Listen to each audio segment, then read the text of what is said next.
Hello, hello groupe! Nous sommes rendus dans le volume des solides. Commençons par le volume des prismes et des cylindres. Les deux ont la même formule, c'est pour ça qu'on les a encore une fois réunis.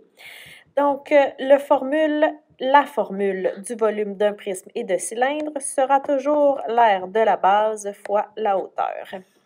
Donc ici, évidemment, l'aire de la base va changer selon le solide qui est devant nous. Par exemple, le premier solide que tu vois, celui ici, c'est un prisme à base hexagonale. Donc, l'aire de la base, ça va être l'aire de l'hexagone, c'est-à-dire CAN divisé par 2.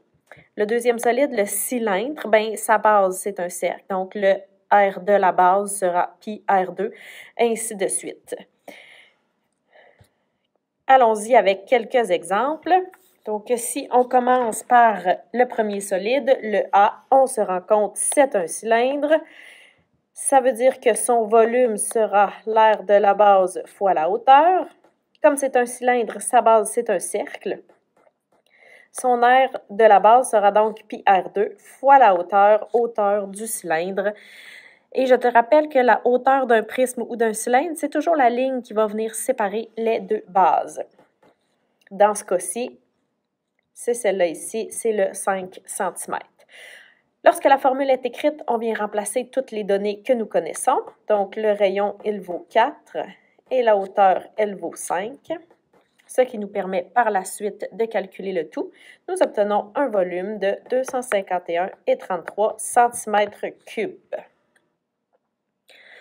Si on passe maintenant au C, c'est un prisme à base triangulaire. Je le sais que certains d'entre vous pourraient être portés à croire que c'est une pyramide à cause du triangle. Ça mélange parfois les gens. Mais il faut regarder, OK, j'ai deux triangles pareils face à face. Donc, j'en ai un premier ici, premier triangle, deuxième triangle, sont pareils, sont face à face. J'ai donc deux bases. Et les autres figures, donc les autres formes, c'est un rectangle, deux rectangles, trois rectangles. Ça veut dire que mon contour est formé de rectangles. Deux bases, contour formé de rectangles. Nous sommes en présence d'un prisme à base triangulaire. Prisme, on écrit notre formule de l'aire du volume d'un prisme, aire de la base fois la hauteur. On l'a mentionné, la base, c'est un triangle. Donc, l'aire d'un triangle, c'est base fois hauteur divisé par 2. Là, ici, il faut faire attention. Base fois hauteur divisé par 2, je parle du triangle. Je suis donc...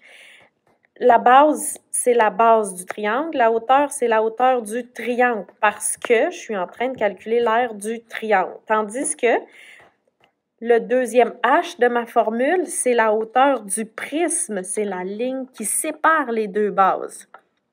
Fait qu'il faut vraiment se souvenir, quand je travaille dans l'aire de la base, toutes les données sont concernant la base. Donc, lorsque la formule, elle est bien écrite, on vient remplacer. Donc, base du triangle. Wow, qu'est-ce qui s'est passé? La base du triangle, c'est 18,4 fois la hauteur du triangle, 15,2 divisé par 2, fois la hauteur du prisme, 23,6. On peut calculer le tout, ça nous donne 3300,22 mètres cubes. Donc, c'est comme ça qu'on calcule le volume d'un prisme ou d'un cylindre.